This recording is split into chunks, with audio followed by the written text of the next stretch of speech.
बाबु हेलो बाबु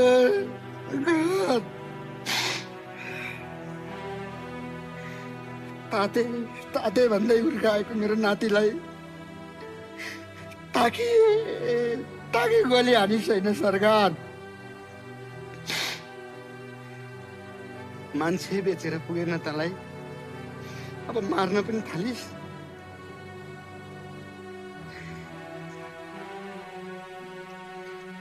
शहीदको सपना माथि कुल्चिएर सत्तामा पुग्नेहरू तिमीहरू सुन, तिमीहरूलाई नर्कमा पनि ठाउँ छैन, किनकि तिमीहरू बारम्बार जनताको छोराछोरी मारेर अवस्था लुटिरहन्छौ। ए शङ्कर, आउँदाखेरि कलेज लिएर आउँछु बा भन्थ्यो, मेरो कलेजै चुड्याएर लिएर हिँड्नु।